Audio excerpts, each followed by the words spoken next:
But if you remember, the Great Recession started in 2007, but I was doing interviews on popular shows in mid-2008, and they were saying there's no recession. So what happened was all these economists went backwards and revised down all the data, and then they said, okay, I guess we were in recession. They didn't even think a recession was coming. But the fact of the matter is we were actually in one at the time, and they couldn't even see that. And then I think it's going to be very hard for the recession deniers to continue to put a positive spin on this economy. They're going to have to admit that we're in recession. The question is the Fed going to change course as a result of that admission, or is it going to continue with the rate hikes and quantitative tightening, making a bad situation worse, which is what it should do. But the question is, will it do that? Well, I think the real reason that the dollar rose was not just that rates rose, but that the markets believed that these rate hikes were going to work, in that they were going to bring down the inflation rate. The Fed said that we're going to return inflation to 2%, and we're going to do whatever it takes to make that happen.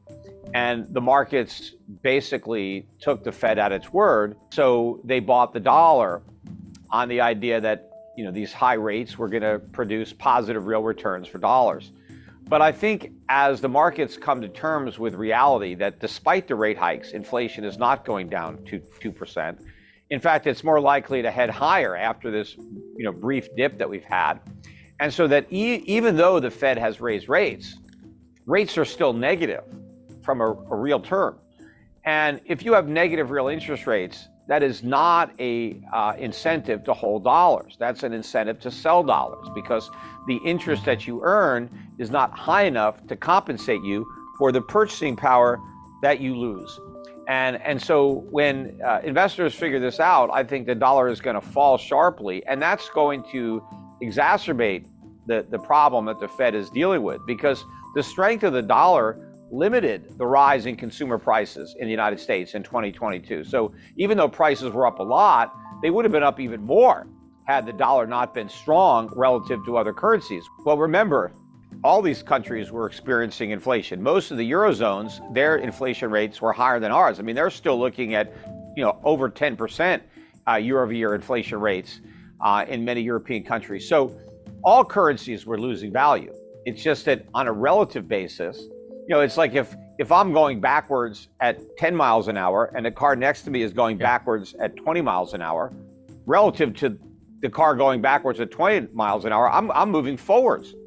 But I'm not moving forwards. In reality, I'm still going backwards. And so even though the dollar was strengthening relative to the euro or the yen, it was still losing value in real terms. Just it was losing value more slowly than the euro or the yen. So the euro and the yen will continue to lose value, but the dollar will go from losing value slower to losing value faster.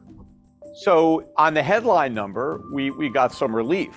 But of course, on the core, not so much. A lot of the prices continued to rise, even as some of the headline numbers were coming down. But also remember, prices continue to go up. It's not like they're coming down. They're just going up a little more slowly than they were going up before. But if prices were too high, even a little increase is still a problem. What we need is for prices to go down. We need to, for prices to recover, or for consumers to recover some of their lost purchasing power by having consumer prices actually fall. But that ain't going to happen. Right. All we can hope for is that they rise more slowly. In fact, that's what the Fed's goal is. The Fed's goal isn't to reduce prices. The Fed's saying that we're hoping to reduce the annual increase to 2%. But those 2% increases are going to come on top of all the increases that preceded them. So if prices go up, I think over the last 2 years, they're up better than 15%, even the way the government measures them. In reality, they're probably up closer to 30%. But even if they start going up 2% from here, we're going up 2% from a much higher level, than we were at before. But of course, we're not going down to 2%. We're not even getting anywhere near 2%. Before we get close to 2%, we'll be above 10%. I don't know that the rate hikes had much to do with it, other than maybe they had something to do with the break in commodity prices temporarily. Because remember, those rising interest rates actually feed into higher consumer prices, because Really? people forget that, well, interest rates are prices, right? And so like any other price, they get factored in to finished goods. Like if I am a business, Yeah. I have labor costs, I have raw material costs, well, I also have interest rate costs. Maybe I borrowed some money to build a plant or whatever I'm doing. And so I have to pay interest on my debt. Well, if interest rates go up, well, that's a cost of doing business. I might have to raise prices to cover that. Same thing if you're a landlord. What if I own a bunch of apartment buildings and I have debt on those apartment buildings? Yes, I have costs that I need to recover, but one of those costs is the interest on the money I borrowed. So I may have to raise rents on my tenants to cover the higher cost of servicing the money I borrowed to buy the apartment complex in the first place. So as the Fed is raising interest rates, that is also working to raise prices. Well, no, they're not going to suck up the lower margins. They'll go out of business, and then the ones that remain will have less competition, and then they'll be able to raise prices. But take a look at the example of houses. Yes, higher mortgage rates mean that house prices are going to come down, and they've already started to come down. But the cost of owning a home is not going down. The cost of owning a home is going up. The cost of buying a home is going up, even if the price is down. Because when you buy a house, the price is not even that important for most people, because they mortgage the price. They don't have the money, they have to borrow it.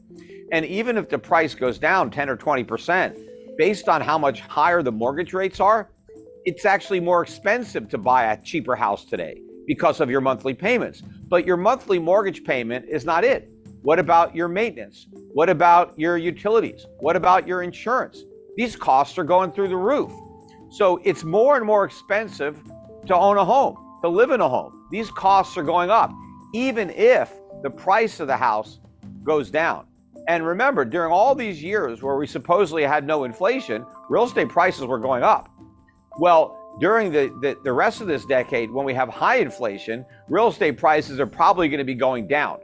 And of course, the other thing that has to happen is that interest rates have to rise to a level that exceeds the inflation rate by a comfortable margin. Yes, I have heard because that. Yeah. what needs to happen in order to bring down inflation is we need people to stop spending and start saving.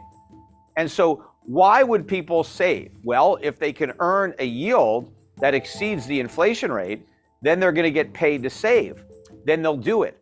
But if you still hold interest rates below the inflation rate, nobody's going to be dumb enough to save. Everyone's going to spend their money as soon as they get their hands on it, and that is going to make the inflation problem worse. Also, when you look at prices, you have two things going on. You have demand, but then you also have supply.